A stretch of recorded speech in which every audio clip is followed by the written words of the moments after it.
Hey, it's Clayton Olson, and in this video, I'm going to be talking about ways that you can create closure in your life and move on from one closing chapter to another. Maybe you're going through a divorce right now. Maybe you're going through a breakup, the ending of a significant relationship. It doesn't even have to be intimate. It could be a personal relationship, a professional relationship that is causing a lot of grief right now. And maybe you feel stuck in a cycle of either blaming yourself and wondering perhaps how you missed all the red flags, or maybe you're blaming the other person, wondering how they could show up the way that they've been showing up in such a calloused way. And sometimes people cycle back and forth between these two things where they're blaming themselves, they're blaming the other person, and they're stuck in this infinity loop of going from feeling guilty to feeling innocent and looping on the same questions over and over again. The metaphor that I see when I describe this experience is one of a car stuck in mud where the tires are spinning and they're shooting mud everywhere, but there's an inability to get actual traction and move forward. And unfortunately, people can hang out here for months if they don't have closure. And we often think, I need to go talk to this person. I need to have a conversation with them. I need to get something from them. I need them to take responsibility for what they've done, or I need them to take back the hurtful things they've said. Or there's a way in which I need to be able to find the gift in this, and I can't because it just feels like chaos existing in my life right now. And I think that's a real piece of what allows us to get closure is when we have figured out a way with our heart and our mind and our soul to organize this really painful experience and put it in our lives in the proper category where we can organize it and wrap it up in a package where it sits on a shelf as an experience that we've gone through that has made us a better person, that we've been able to mine retroactively the insights from, and ultimately have been able to integrate it into our new identity that is forming on the other side of this split. Because that's what happens when we are going through a breakup, a divorce, some type of significant split, is there's an identity death that occurs. And we're often not aware of that, but there's a way in which the version of you, who you were becoming in that relationship, who you became in that relationship, there is the projected future path that maybe you were on with this person. And when this breakup occurs, that version of you begins to die. And maybe that version of you has already been dying. And there is an opportunity for a rebirth to occur, a way of you constellating a new version of yourself on the other side of this. So I created this video because I'm actually working with a lot of people right now that are going through a very significant transition or breakup or ending of a professional relationship right now. And they are trying to organize and put order to what has happened and make sense of it so that they can move forward more powerfully and not close down and be bitter, less trusting, less open to life. Because I think that's the consequence if we don't do the deeper work of creating closure for ourselves. If we can't create closure, we close off to life and other people, and we carry around this baggage with us that is disorganized and messy and something that we then project onto other people moving forward, which makes us less relational and less able to take the risks necessary to create new relationship moving forward. So I've got some journaling prompts that I want to give you that I believe will help serve the recontextualization of this experience and bring you into deeper rapport with what's happening.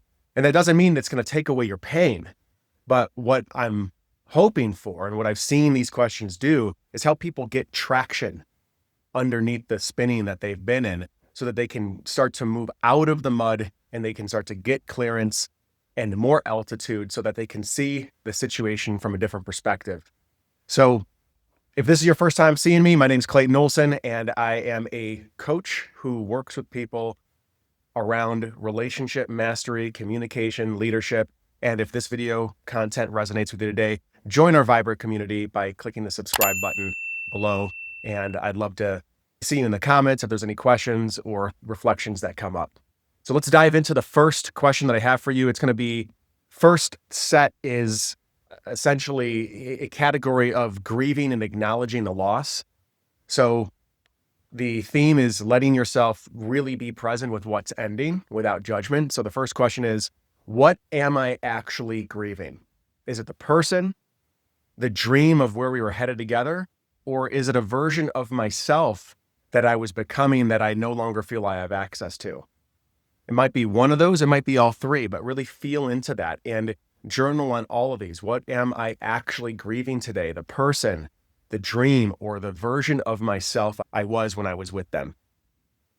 2, what do I miss most about the relationship? What do I miss most about the relationship? And very importantly, kind of looking at this from a 180 degrees, what do I not miss that I am forgetting? What do I not miss about the experience being with them that I'm forgetting right now? So write that down, feel into these questions, look at it from all angles. Number 3, what emotions am I still holding onto that need to be felt or expressed before I can release them? Emotions, if we are doing our best to avoid baseline states like helplessness, hopelessness, deep sadness, and we're doing our best to try to bypass out of those emotions stay stuck in our body. And so what this question invites you into is just to really feel into the deep fear, maybe some of the terror, maybe some of the sadness, the helplessness, the hopelessness. And can you just notice that for a moment? Can you just allow yourself to step into that for a moment and just acknowledge that that is what you're feeling right now? Can you feel that in your body? Can you turn towards it? Can you approach it with a certain level of curiosity and presence and respect for the experience that you're going through as just this being a part of grief, that we're feeling all of the emotions that come with love, the underbelly of love that are there because we cared about a significant connection. So the more that we can feel it, the more that we can allow our bodies to breathe through it and to actually feel these emotions in our body, the more that we will be able to actually move through them and allow them to complete within our system.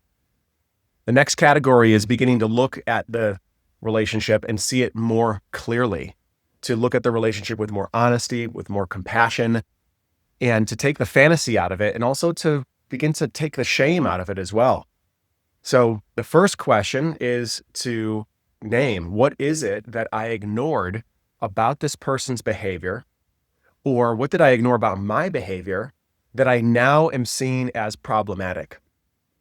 What did I ignore about their behavior or my behavior that I now see as problematic?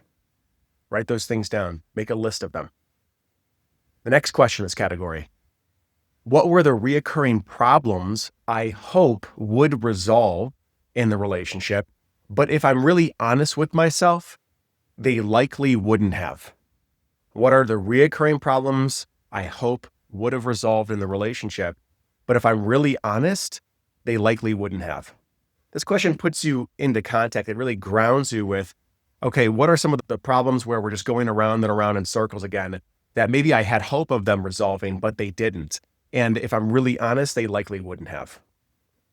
Next question is, what stories was I telling myself to justify staying in the relationship or avoid the pain of letting go? What stories was I telling myself to justify staying in the relationship or avoid the pain of letting them go? When we're in a relationship and an ending is coming, even if we're not the one that initiates it, there's usually a part of us that is actually aligned with that. Like we know something's occurring. We know that it's approaching the doorway of disintegration, the death of the relationship. There's an aspect of us that knows that. And perhaps we just weren't the ones that took action on it for whatever reason. Maybe you had more hope, more resilience, more hope that it could work. But I'm inviting you to just look at and allow the parts of you that were present in the relationship to speak about the doubts that you had and also the ways in which maybe the things that you were not looking at. So if this question feels like it applies to you, just go into it a little bit. Open yourself up to the idea that there was something that you were ignoring. There was a story you were telling yourself. that was allowing you to not really look at the reality of the situation. Try that one on for size and see where you get to. The next category of questions is reclaiming yourself and beginning to erect new boundaries moving forward for you. So the couple questions in this category are, what parts of me came alive in this relationship? And what parts of me did I have to dim to keep this relationship working? Noticing the aspects of yourself that you really liked as a function of being in the relationship that perhaps got volumized, noticing that. And then also noticing, were there areas in which I had to dim who I truly am to keep the relationship working? So just acknowledging the aspects of you that perhaps you left behind or maybe began to or fully abandoned in the relationship. This dives into the next question, allows you to open this one up a little bit more. Where did I lose myself, my worth, or my value in the relationship? And what does reclaiming those aspects of me look like now? I know that when I've gone through breakups in the past and I've done a look backwards, a retroactive audit of the relationship, I've noticed that perhaps there were certain friendships that I gave up. There were certain hobbies that I gave up. There were certain things I stopped doing for myself day to day, little things. But over time, they added up and created this schism within me and my ability to generate my own happiness. So perhaps there's something in there for you to look at, which can actually then provide a pathway of what you can start doing immediately to get reconnected with yourself. And the next question in this category is, what boundaries did I discover and am I discovering now that I will need to enforce in future relationships? And a boundary is not about controlling the other person. It's about knowing what your limits are and having the courage and the wherewithal to walk away and to honor yourself if those lines are being crossed. So just write all the ones down that come to mind. And then moving on to the fourth category is we're beginning to move from the past into the future, which is beginning to really integrate this experience more fully and start to look forward in your life. The first question is, moving forward, what am I committed to in order to not lose myself in this relationship again?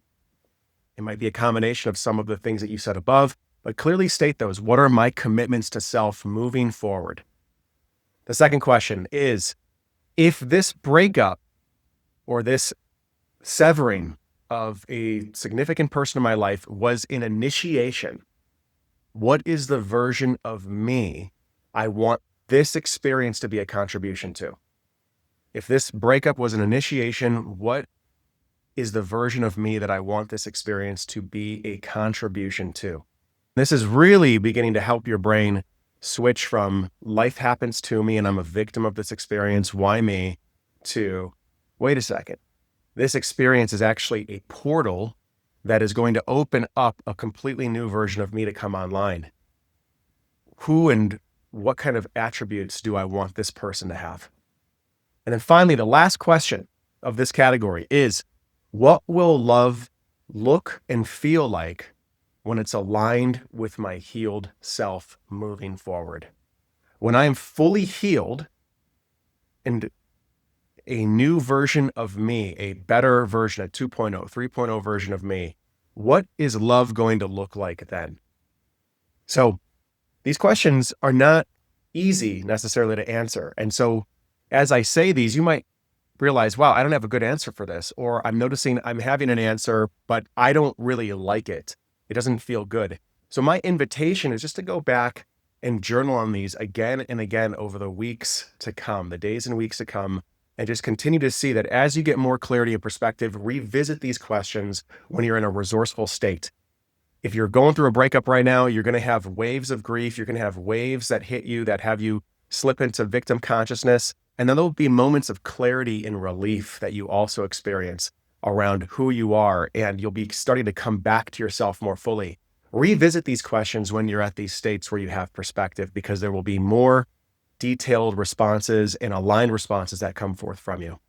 My name is Clayton Olson, and if you enjoyed this video, please subscribe to the channel, drop a comment below, and if you're looking for some one-on-one professional support to help you integrate this separation, this breakup, divorce, into the next version of you to come online so that you can create the love and the life that you want. This is the work that I've been doing for 13 years at this point. Send me an email, fill out a coaching application below, and we will be in touch. Thanks.